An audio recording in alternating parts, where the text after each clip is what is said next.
Hello, everyone. We're live now. Welcome to our session today. It's the fifth episode of Top PM Voices.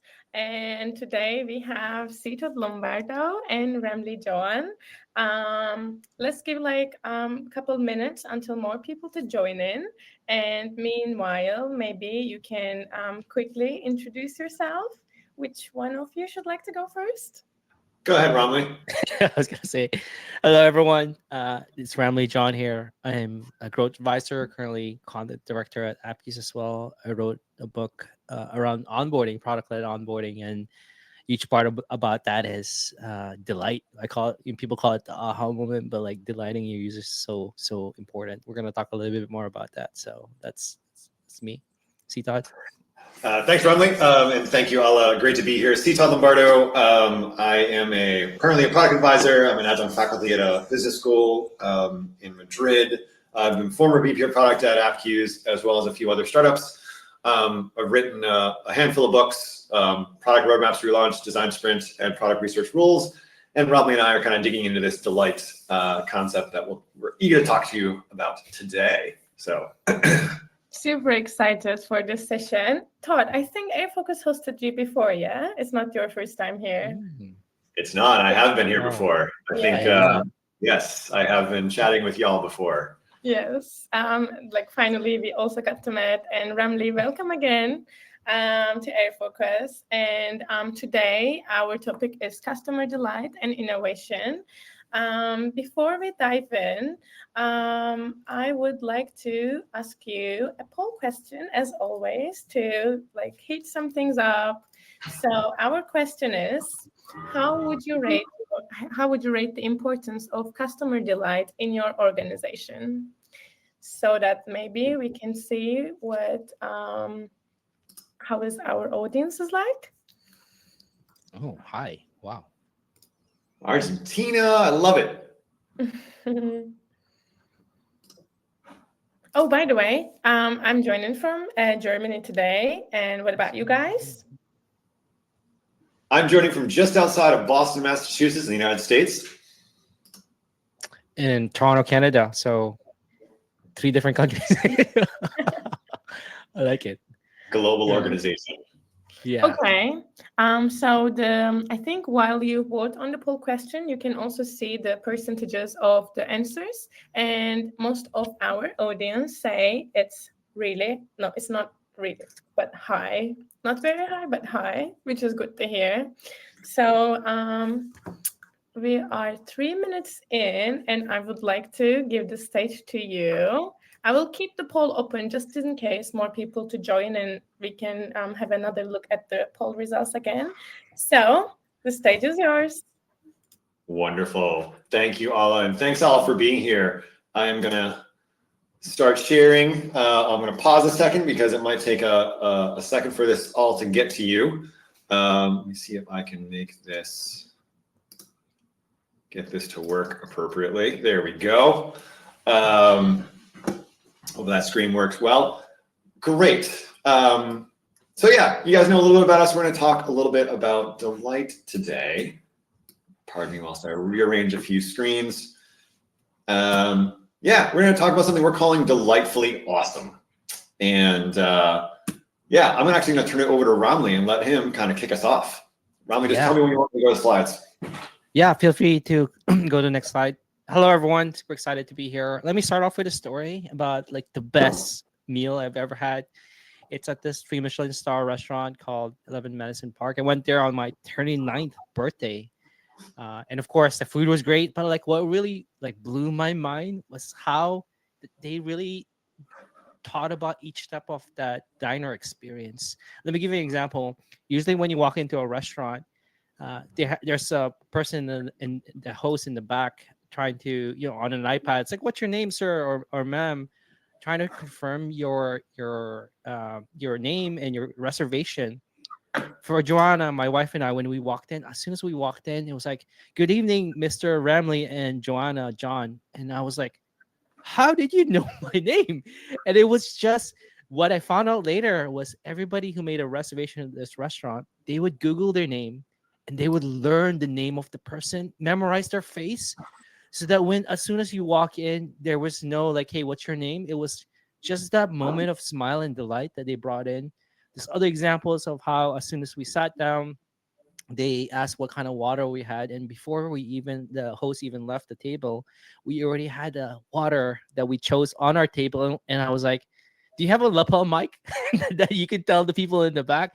And what they did was they had hand signals where like almost like they got this from baseball, where if they did a certain hand signal, it's sparkling water, or if it's not, it's something else. So I love this as an example because it's just if they wowed not just the food but the experience, so that those feelings really stuck around. Obviously, they've 11 Madison Park has gotten a lot of awards, and the former general manager, if you go to the next slide, is actually wrote a whole book about their experience, how they created this hospitality first culture in this book, Unreasonable Hospitality, of course, where and he said that everything about their business it really improved when they focus on that hospitality. And it means like them being able to find and retain great talent, turning customers into raving fans, as well as increasing profitability. And that's the impact to the restaurant. And the word hospitality doesn't mean as much in terms of where we're at in product and tech.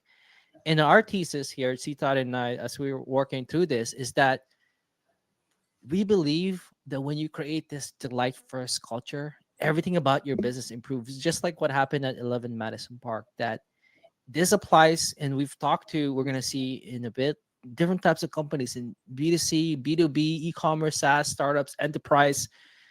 No matter what business you're in, when you delight people, there's this positive effect. And some of the stuff that you'll see in terms of positive impact of delight in the next slide, some of the stuff we saw is like, first of all, it helps you stand out from competitors. Like, it's getting more and more crowded out there. And I recall there was this image of like what the martech landscape looked like 5 years ago to now. It's like even more crowded. Like, there's AI coming out.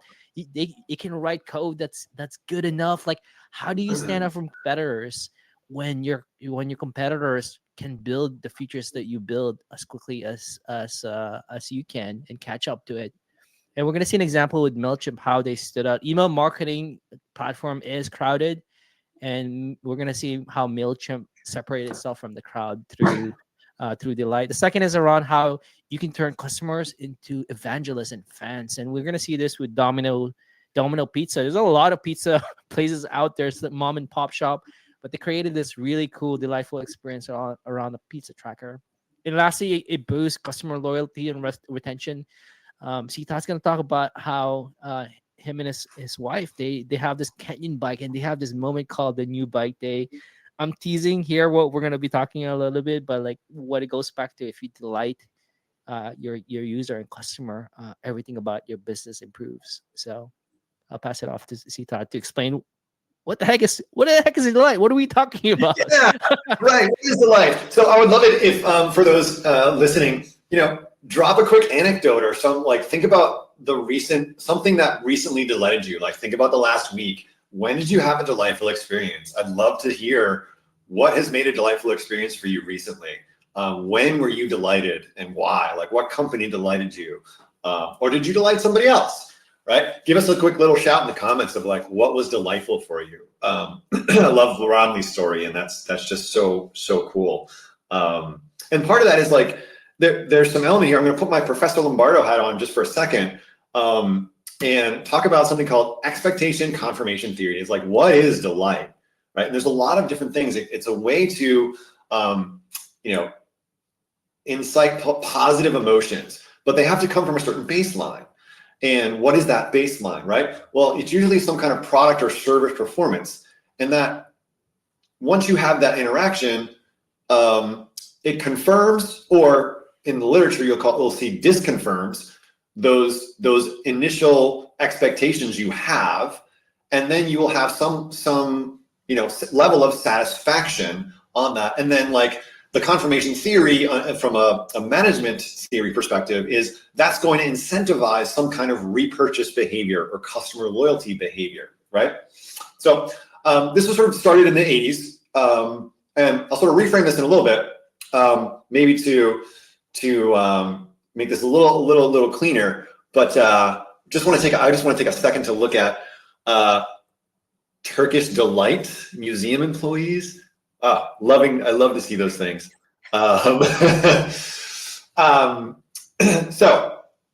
But sort of break this down a little bit. So think about it. You have a set of expectations before you use a product or service. You come into it with some kind of expectations. Some of those expectations were created by similar products and services that you have experienced. You stayed at one kind of hotel, you might have a certain expectation. If you go to another hotel, maybe you have a different kind of expectation. But you bring those preconceived expectations to the table anytime you have a product interaction or a service interaction. Then from there, that experience of that interaction, that experience will either confirm your expectations or it will contradict them. And after that sort of confirmation stage, you might have what in management theory we'll call it a cognitive adjustment. You might adjust your own mindset based on that experience of like, oh yeah, this met my expectations, I'm happy. Oh, actually, no, this was not what I expected at all. I ordered the chicken, this was not chicken. You call this chicken? This is like burnt bacon, right?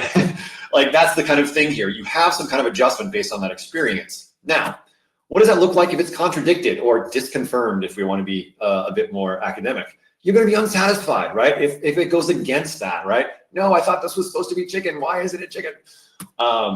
Or if it is confirmed, oftentimes like, yeah, you're satisfied. It met your expectations. And what you really want to do is like, we actually have to surpass them to really delight our customers, right? And ultimately, what you see above is you don't just have to meet them. You have to beat the expectations. Now, this is hard because they're coming in with expectations set wildly differently in another location from other experiences. And so this is this is one of the challenges about how to be delightful. And so one of the more common things you see in the product world is you see the model Noriyuki Kano, excuse me. He was a Japanese economist in the 1980s and 90s. I think he retired from Tokyo University of Science after being there for about 35 years or so. But one of his models was sort of taking sort of a classic management 2x2, right? Let's take our expectations and say, are they met or unmet? And let's plot them also on a secondary axis of satisfaction versus unsatisfaction. And let's say, okay. And his model also had a bit of a methodology, like over time for every expectation you meet, you will see an increase in quantity or an increase in relative satisfaction. So you meet the expectation, you get satisfaction. That was sort of like the basic satisfiers, right? If you're able to do this, why sort of a linear sort of one-to-one relationship. But there are other kinds of products or product features or product experiences that they're not going to really go above this. You might get to a level of satisfied, but you're not going to necessarily get to like really evangelistic level. Like, oh my God, this was amazing. Like listening to Ramli talk about his experience at the restaurant. Like, if you just go to your local pizza shop, you may not get that, right? You might just be like, oh yeah, this was good. Yeah, I ordered a pizza and I got it. It was great. But how do you get something that's like, wow, right? How do you get to that wow experience? Or what I've heard from Airbnb, like what's the 11-star experience of having an Airbnb rental for the weekend? And so one of the other categories that Noriyuki Kano came up and his team came up with was this concept of excitement needs or delighters, what they're commonly referred to as these delighters. And one of the things I have a little bit of a challenge is sort of categorizing everything in these ways. And even as product teams, we've sort of taken these and saying, oh, I'm going to make this feature a delighter, right? I have lots of thoughts about that. We'll talk about it in a little bit, but this is sort of the basic explanation of the model. And I think overall, pretty good start, especially in the 80s. It's been built on, but often is still referred to in the same way today. And one of the challenges with this is that over time, those basic, those delighters, what was delightful today, might actually be a basic expectation tomorrow. If suddenly every restaurant started identifying you when you walked in and you didn't know them, would that be a basic expectation? Like, wow, every restaurant I go to, like they know who I am, they know what kind of water I like to drink. You might actually come to expect that as the norm. So when you go to a restaurant that doesn't do that, you'd be like, what's going on here? right? And so that also means that us as product people, we need to constantly be innovating and creating new things. And so Rami and I have interviewed about 25, 26 now different companies. And we've seen 5 patterns, 5 key that sort of surface in 5 key principles. We're going to share 5 stories about them. And I'll kick it back over to Ramli to kick us off. Awesome. Thanks, Todd. I'm seeing some stories in the chat. I love the one with BMW, not BMW. Steve talking about he went to a car dealer for servicing and they greeted him by name and lent a loan car for free. That's super cool. I know BMW Mini used to have names for their cars, and they would just be like, "Hello," and you name your car like, "Say hello to Melissa." Your car. I'm not entirely sure, but I thought that was super cool. Awesome. So we're gonna share. Like C Todd said, we're gonna share with you some stories that we've heard and really like share that principles to help you apply this. The first one is a very saturated space, calendar apps. I wonder, like, I mean, I love the interaction in the chat. Would love to hear in the chat what calendar app you use. Is it Google Calendar? Is it iCal? I still use Google Calendar. I used to use a calendar that Google bought out that shut down called Sunrise. I remember it was so good. Google Calendar, of course, I see. I'll say that. But let's talk about Google Calendar apps because there's a ton of calendar apps out there, right? As we'll see, Notion Cal, see Todd. Yeah, I'm actually switch. Okay, you're teasing this a bit. Cron Calendar is one actually that was really really delightful. They focus on small things. The chances are you've never heard of Cron Calendar, but 2 years ago, they actually got bought out and rebranded. If you go to the next slide, see Todd, as Notion Calendar, and you can see here that they didn't disclose how much they bought them out for, but like Notion was like looking at Cron Calendar and like we need to go buy higher buy this product out because it's so good. And like I'm wondering like how can one calendar be any different from another calendar?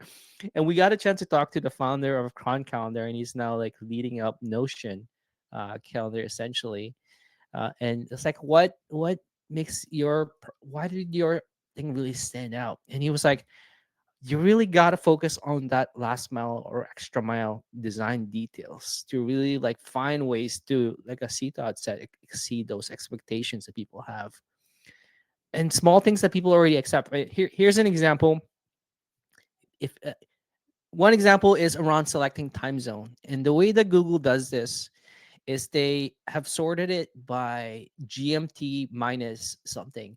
Now, just show of hands in the chat uh, if you know what GMT you're at. I think I'm in Toronto, so Eastern time zone. I'm GMT -5 or -4, depending on on which, if we're a daily time zone. And then if you're meeting with somebody from Europe, like is it British time zone or GMT 0? So it's a challenge, especially if you're a remote distributed team with Google Calendar. To yeah, often I see Olympia said, "Can you please give thumbs up if the weather working for you? Can you hear and see us?" Yes, makes sense. So like it's hard, like especially if you're meeting with somebody. Is it -1, -3? Should I subtract? So when Raphael was like, "There's a better way for this," what he did with Cron Calendar, what is now Notion Calendar, if you go to the next slide, he doesn't focus on a user finding which GMT they're at. Most likely, you know what town or city somebody is at. And that's exactly what Cron does. When you're meeting with somebody in a different time zone, you type in their location, like Los Angeles or Fresno.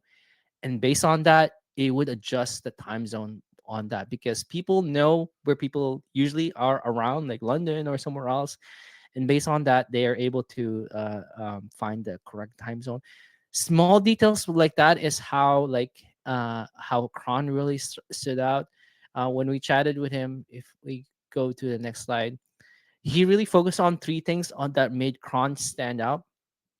There's first of all making sure that Cron calendar, now Notion calendar, is fast and reliable. Like for some calendar apps, depending on how you use it, it might not work. It's slow, And second is around making sure it's intuitive. When the example with that time zone is a great example of delighting through intuitiveness, where you, instead of like finding GMT -5 to book somebody, or figuring out their Greenwich Mean Time relativeness, you just put in their city or area or country, and it would find that specific time zone for that.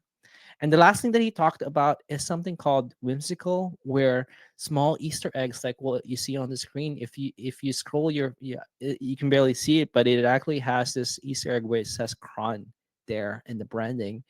We're gonna talk a little bit more about branding in the next example, but if we go to the next slide, Raphael was such a big believer that uh, i- often there's like two mindset here around what how you delight. There, we've talked to some other folks where delight is like seen as something that you add on after, where it's a belief that once, just focus on the minimum viableness, right, of the functional side. And delight is something that is small in value, and it doesn't really make as much of a difference there.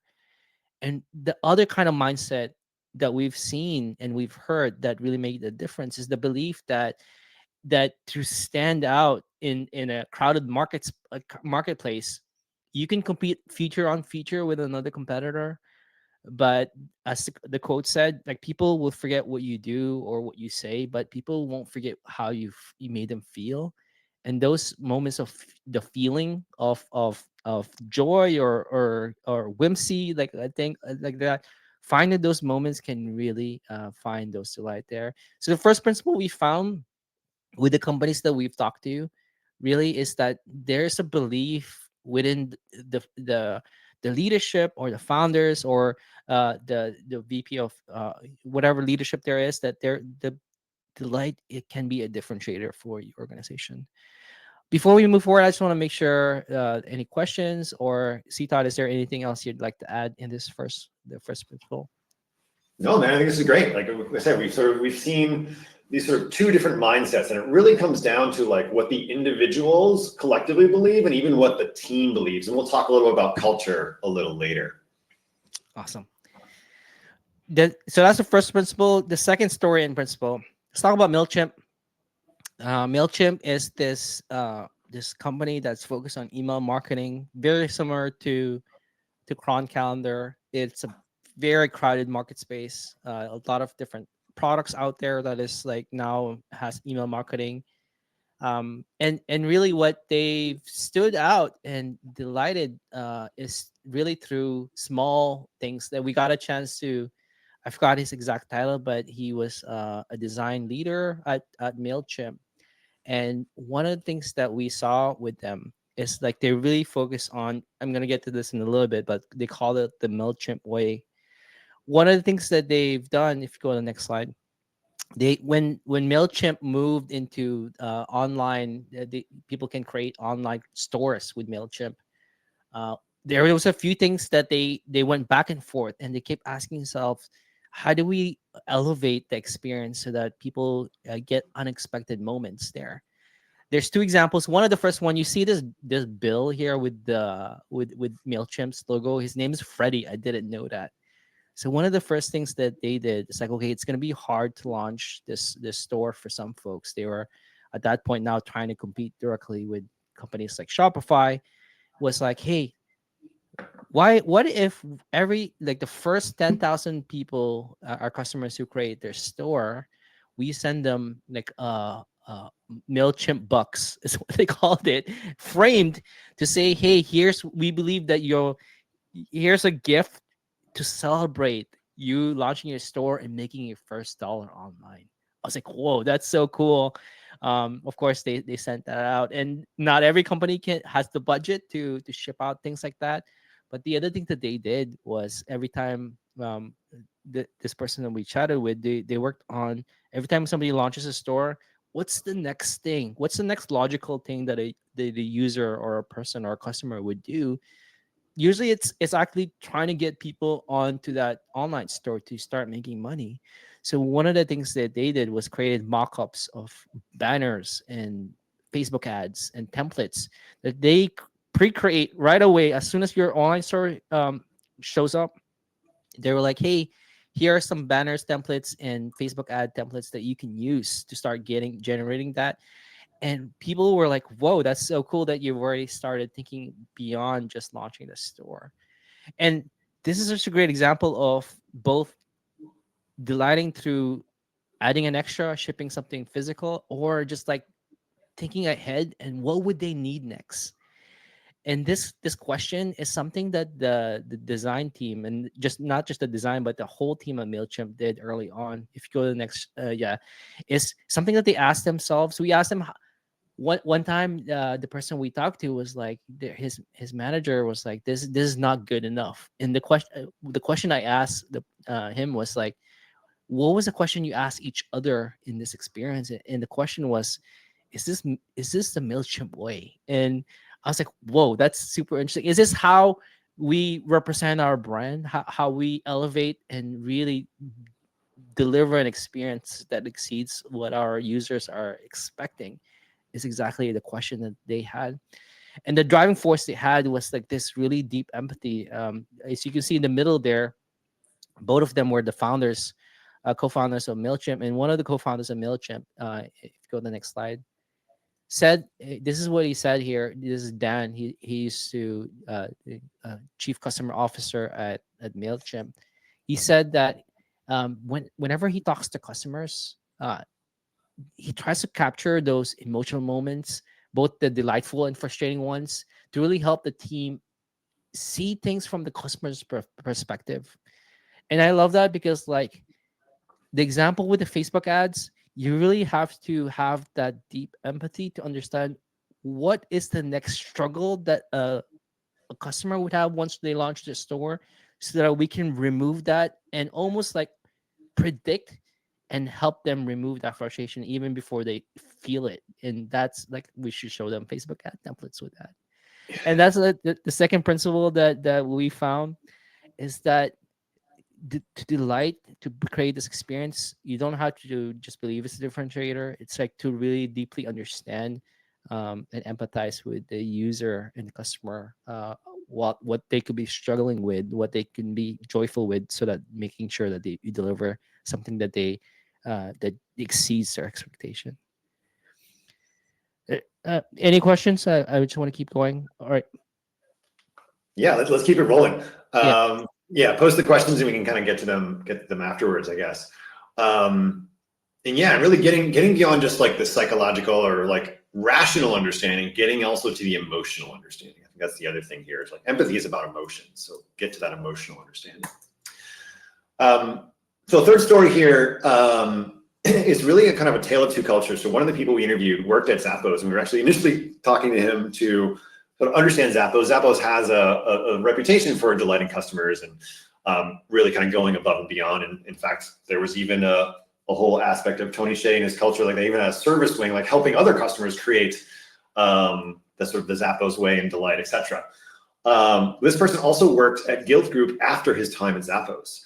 And some of the things that he highlighted was like, we could see these differentiators between like what Zappos did and what Guild Group did. Now, they're slightly different businesses. They're both online retailers. Guild Group is more of a flash sale model. So they would have a bunch of inventory, they would have a flash sale, and then that would be gone. Then they sort of move on to the next flash sale. Whereas Zappos just would kind of a standard e-commerce model, right? So there was a little bit of difference in their business model, which also probably reflected some of the cultural elements that were different here.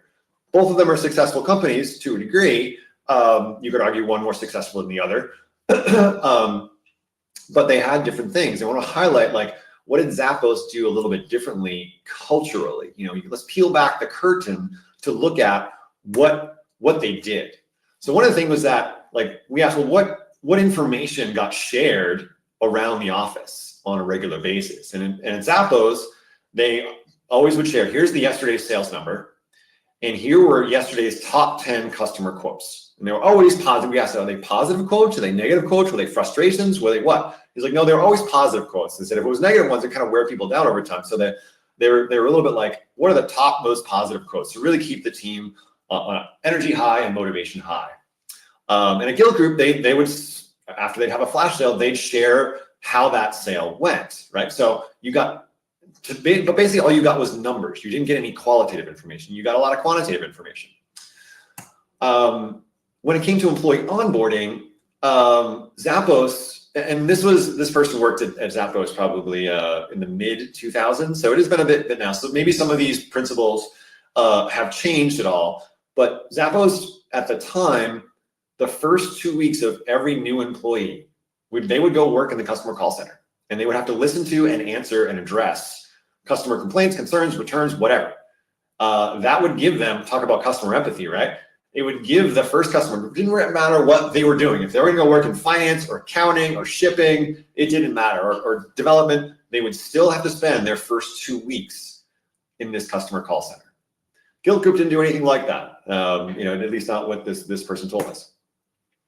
And speaking of that call center, Zappos had no time limits. Like, in fact, sometimes I remember I met Tony Shea years ago, and he was like, yeah, we actually flipped the script and said, we actually wanted to increase the number of minutes per call and actually build relationships between our call center and our customers.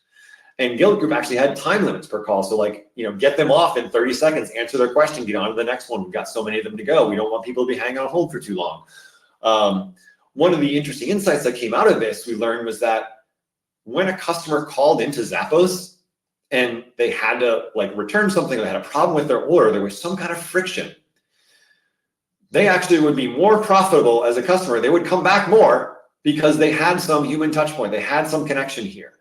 And they would actually be like a 2 or 3x more, I forget the exact numbers, but they were a more profitable customer if they called in and experienced the call center than if somebody who never actually had a problem with an order and never called and talked to somebody.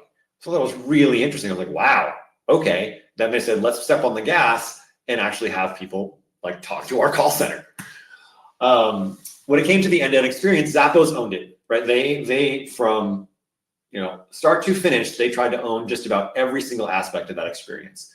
The thing with Guild Group is they didn't own the entire experience. They had only about 40% of their inventory. Because there were flash sales, some of their merchandisers and some of their vendors would drop ship. And that's the terms of the deals they worked out. They might have been able to get a great deal, but Guild Group wasn't able to necessarily touch or move the product themselves. So they didn't have that control. Now, sometimes you might order something in a flash sale and then it doesn't get to you for 4, 5, 6, 7 weeks, whenever the vendor was actually able to ship it based on their schedule, right? So they had lack of control of something. The other thing was that Zappos had these team rotations where usually one member of a product team every week would have to go spend a day or two in the call center and then come back and work with the team. And then just like, hey, I learned this, blah, blah, blah, right? They didn't really have any of those kind of rotations. Again, this is a way to culturally get product team members who may not be, and these are like designers, product managers, engineers, et cetera, that customer touch point, even if they aren't talking to customers, but really force them to have that empathy, sort of that repeated touch point back to the customer call team and the customer.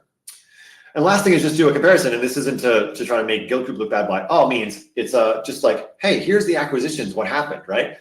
Zappos got sold for $807 million to Amazon. Guild Group got sold. Guild Group was valued at well over $1 billion at one point, but it got sold for $250 million to a private equity, and then even a few years later got sold to Willala for even less, right?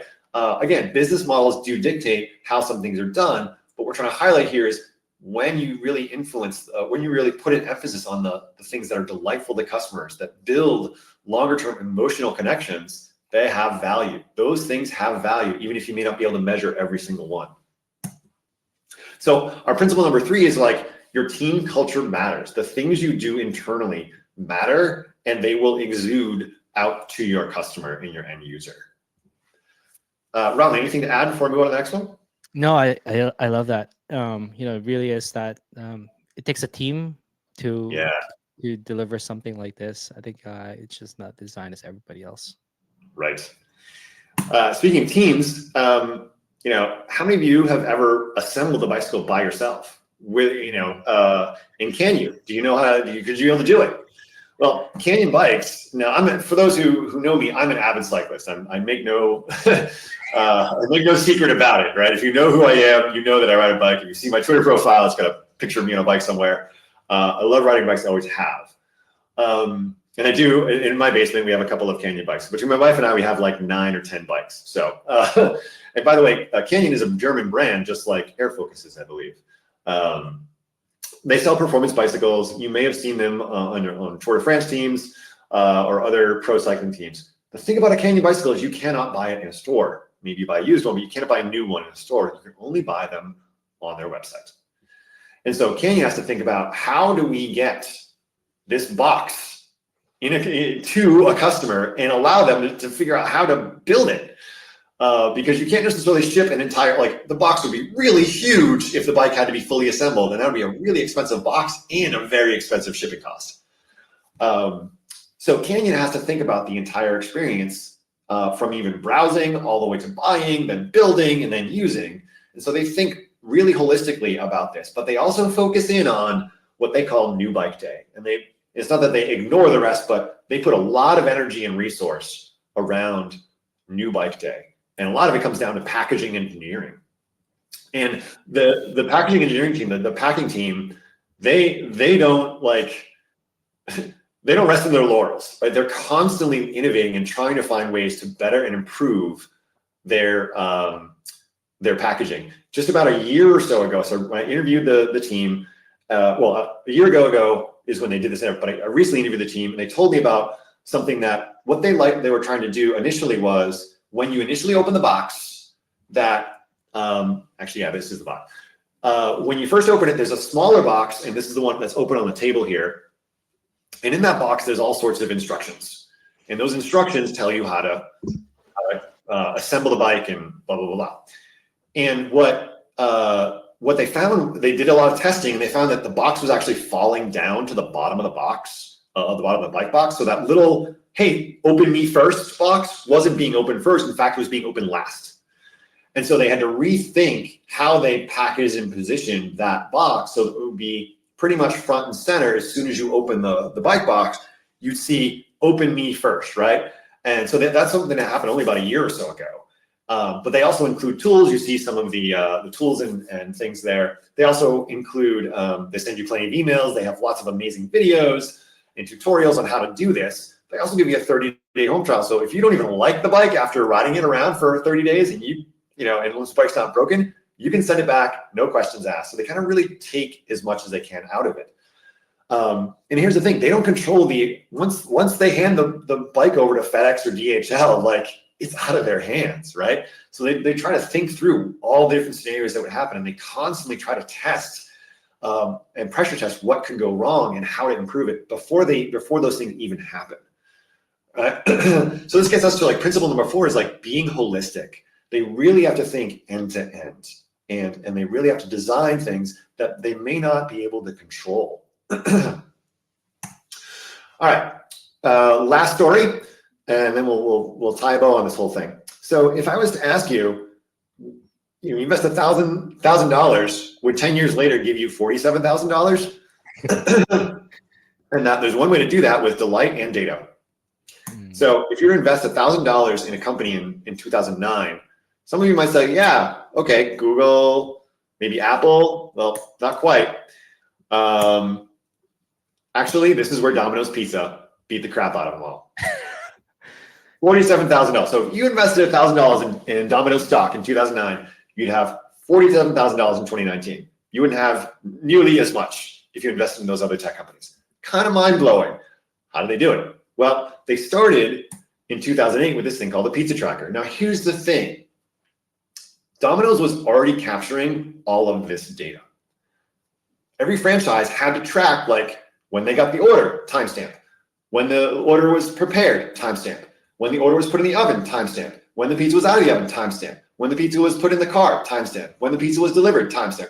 They were tracking all of that data for effectively quality purposes because they wanted to ensure that, okay, I think they had a 30-minute delivery window that they sort of promised from a branding perspective. And so they wanted to make sure, like, okay, are we optimized appropriately for this? Are we having, a confident delivery radius around and this was all for internal metrics. And they said, well, what if we actually surface this information to customers? But here's the thing. The customers kind of already knew like what was going to happen intuitively. It's not like they were teaching them like, we're showing you all this information that you had no idea about. Well, like you kind of intuitively know, like, okay, once I place an order, they're gonna prepare it, they're gonna put the piece in the oven, delivery driver's gonna pick it up and then bring it to my house. But what was amazing when they did this, and they worked with a branding agency for this, and we interviewed the person who worked at the branding agency. People were posting this stuff on YouTube. They would like post it on YouTube and just like the whole experience of like, and they just watched the pizza. Our families would like spend time watching the pizza tracker for like 30 minutes. It would keep the kids busy while they're waiting for their pizza. But here's the problem. This was 2008, right? They still had a lot of problems that their pizza kind of sucked. And people were like, yeah, your pizza's terrible. So that was the thing and they said, okay, well, we started down this transparency path. Let's go a little further. In fact, let's say our pizza sucks, right? And part of it is they ended up ranked dead last in a survey amongst like pizza chains in the United States. They were dead last. I think they were tied with Chuck E. Cheese or something. So like, oh man. And this was just when online ordering was really starting to take off, but they admitted their pizza sucked and they started to share the data. So if you remember their ad campaigns, they started to actually show anecdotes of people complaining about their pizza or people in focus groups saying, yeah, I don't like your pizza. This is why. They actually put ad campaigns together and they just said, right, we're gonna own this, right? They owned it, but they were transparent about all the data behind it, and it drove a huge amount of value. Their online orders increased. Not only that, their online orders ended up being a higher dollar value per cart than the offline orders or the phone-in orders, right? So it wasn't just the pizza truck; it was the sharing of the data, the qualitative data, and the quantitative data. And really, so this kind of boil this back down to the principles. And you see some of the other principles kind of layering in here as well, right? Thinking about the holistic experience, et cetera, having empathy for the customer. But really that like this sharing of data can drive emotions. So that's sort of our fifth principle and our fifth story we wanted to share with you today. We could get back over to Ramli to kind of wrap us up. Yeah. I know there's a few questions in the chat. We'll get to it very shortly. So just to wrap up, some of the principles, the 5 principles that we shared today. First of all, there's a belief within your team that it could be delighting is a differentiator for maybe not just your company, but in your industry itself. That we saw that with Cron Calendar, how they were able to differentiate themselves from other calendar apps. Second is around like having this empathy, this deep empathy of understanding where users are and getting on the emotional level in terms of what are they frustrated with, and not just that, what are they frustrated with in a few steps later. So it's almost like a chess game where like you're trying to predict a few steps ahead of what could be blocking their experience from being a delightful one. The second, we saw this with Zappos, how it's important to have this culture of how culture in the team can really impact the experience in creating that experience between Zappos and Guild Group. How they hired a lot of people from Zappos, but they didn't get that experience, that same delightful moments because there was some limiting factors in terms of the culture there. The fourth is around making sure that there's touch points that is outside of digital. With Canyon, it's this new bike day, but we've also seen this with other companies like HubSpot and other places where going beyond digital and like making sure that you're understanding the in product, out of product, and like touch points is something that you consider. And even when we talk to like digital only companies, they talked about having those touch points that were outside the product, and even some of them were like in-person events and things like that. Yeah, totally. I think those if I recall, it was Unbounce or it was I think it was both Unbounce and HubSpot, right? Yeah, exactly. Where they had those in-person events that can, people have this human need to connect with others, and sometimes being digital and remote and being in person is great as well.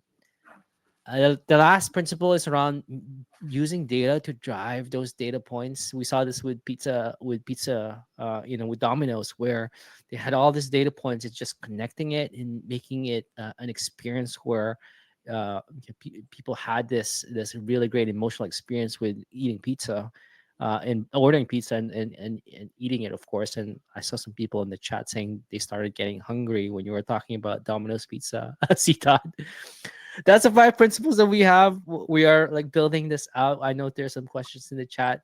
Before we first of all, see, Todd and I want to thank you for spending some time with us. If you want to follow along with the journey, we are mentioned. We are writing a book. We are working on. We have some stuff we're working on together already. We have some stories. I think Sita mentioned we've interviewed quite a few companies that are bringing this on. I'm gonna drop the link in the chat. Feel free to subscribe to our Substack as we share more stories and details. And some of the questions in the chat is actually great here that we'll continue to answer that. But we're happy to answer any questions that you have as well. Sita, before we wrap up, anything else to add on your end? No, I think it's great. Just stay in touch with us here, and we're going to be sharing a little bit, and that's actually the way to get into our secret early readers club too. Hello again, Ben. Thank you for the amazing presentation. And I want to say something about the Domino's example. When I actually watch my food coming to me, it makes me even more hungry. So I'm not sure if I'm like delightful until it arrives to me, but I'm really happy when it arrives. Thank you again for the delightful presentation, and thank you to our audience for engaging with us through the whole process. Now I think it's time for some questions. So my colleague Nuran, she will bring up the questions into screen, and I will just read them and leave the stage again for you to answer. So let's start with the first question. How do we start to find out how to delight our customers? You want to tackle that one, Ramli? How do you start finding out your yeah, for sure. I think, how do you start out with that? Oh man, my gut reaction is like start off small, and I'm coming from more a practitioner point of view, and like just start thinking about mapping out the journey of your user, and along that journey their emotional journey as well, like whether they're frustrating with something, feeling frustration, or really feeling joy or or other moments along that journey, and like having that starting point as like mapping that out is a great place to start thinking about, like, oh, where are certain touch points that we can exceed expectation, like the new bike day, and where situations where we need to invest a little bit more. Of course, there's like this whole culture piece of Sita. You've been the VP of product at multiple companies. Like there's that culture piece that once you have that mapped out, how do you Right. get those? How do you act on it, right? Like what do you do next? Yeah, for sure. I think the other thing to think about is you can start with a mapping process, but then also what kind of data do you have in your organization? What kind of data capture do you have about your customers? Where are you tracking any kind of customer feedback? Because that can be a hint of where to start if you have captured any customer feedback. Yeah. You just gotta listen. You just gotta listen closely. Thank you for answering that. Then let's move on to the next question. And how do we measure that users feel delighted is the follow-up question from Monica. Sita, you take this one. Sure. Yeah, I'm a data guy. I love data. So it's a great question, and it's hard to measure emotions, right? It's hard to even get that. There are some tactics out there. I think you've probably heard of things like NPS or CSAT, and those have their pros and cons. Like everything, there's no one precise measure. It's not like you have the challenge with measuring delight is it doesn't. If you're going to compare it to like how many people came and visited my page yesterday, right? There's an accuracy and precision you can get with that. You can't necessarily get that same level of accuracy and precision on measuring delight because it's oftentimes self-reported. So what you want to think about is if you're doing like a CSAT survey or something like that, or a one question like how easy was this or how awesome was that? You also want to look at, well, what was the thing the user was trying to do? And did they complete it? Did they complete it again? Did they get better at doing the thing over and over again? One of the things that Raphael Schad, we asked him the same question. We've asked everybody we've interviewed the same question.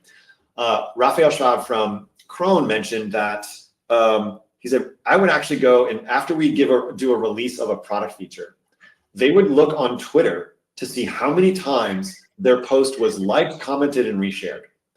Because the virality of that was in somewhat relationship to how delightful that particular feature was to use. You know, it wasn't again, it's not a precise measure. You're not going to get this kind of like page view correlation type of thing, but there was a loose correlation to how many times people shared about this particular product feature they released to how delightful they felt it was. Because when somebody feels strongly enough emotionally to do something like share, comment, retweet, etc., it allowed the cron team to say, okay, we hit the nail on the head with this one. We got this one right.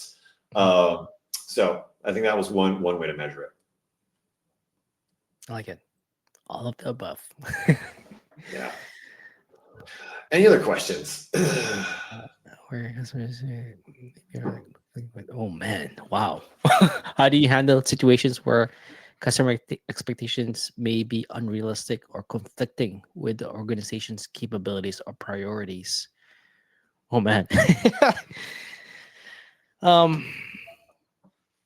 My gut here is that it's like if you like those customer expectations from the beginning, that could be a positioning or messaging issue where they come in and they read some of the even before they get into a product, they've like set that expectation. They come in already and they're expecting something, but whether the positioning or the category that you're in is not what you expected. For example, around people have expectations around CRMs or even email marketing tools, and let's say you're missing something like being able to A/B test an email subject line, then that might be not what you want. So like I would look at it in terms of like, where was that expectation set? Is it in a category that we're in, that we've placed ourselves in, or or is it in our positioning and messaging as well? So I think that's something that I would like kind of dig into around that. Yeah, I think there's two things there. Like one is there's the aspect of like handling the immediate situation with this particular customer. But then thinking like, okay, well, wait, why did that customer come in with maybe an unrealistic expectation? Or why is there such a discordance or incongruity between what they expect and what we deliver? So sort of, I think you're kind of getting to that as like looking at your messaging, like trying to understand why. Why is this such a disparity or disconnect between what that customer expects or wants and what we actually deliver? So I think separate from handling the immediate situation, I would sort of zoom back out and say, well, why did it happen in the first place? And let's see if you can maybe do the 5 why cases and say you might not even get to the fifth why, and you might have identified, oh, because we promised this, or a salesperson said that, and that was misinterpreted, and blah, blah, blah, blah, blah. Like getting to the root cause would be the biggest thing first to try and understand why they are where they are. It might be just be like asking the customer, what are your expectations? How did you arrive at that, right? And just being completely frank and honest with them. Thank you for answering that question too. Now we have one last question, which is, how do we get users to recommend review us after they have been delighted? We know the users are happy after we solved something for them, but when we ask or chase for reviews, they just tend to ignore. I think that's a very common question. It's like, and I get it too, right? Like even having recently bought a Canyon bicycle, like they're gonna be like, hey, how well can you recommend us? Would you review us? And I'm like, yeah, I'll have time. So part of it is like, you can chase them, but also find a way to invite them to do it rather than chase them, right? And find a way to encourage, invite in what kind of what's in it for them, because a review of your product may not help them much at all, but they know it's going to help you, right? So what is in it for them? How does it become useful for them to do that? And maybe other ways to invite them and ask them, or maybe other times to invite them. And there's definitely a question, like totally understand, like strike when the iron's hot, ask them, definitely plenty of people will say, some people will say yes, and a lot of people will say no. You just have to accept that there's going to be a low conversion there. You just have to accept that. Yeah. Definitely that timing piece. I think that's important. It's also how you ask. Like if it's just an email, most likely they'll say no to that, or it's easier to ignore. If you have like a one-on-one like relationship with your CX team, then it might be a little the more that if you're already on a call with them, that it would be a lot easier. So I think Well, we can actually give you an example of what Raphael did at Cron, right?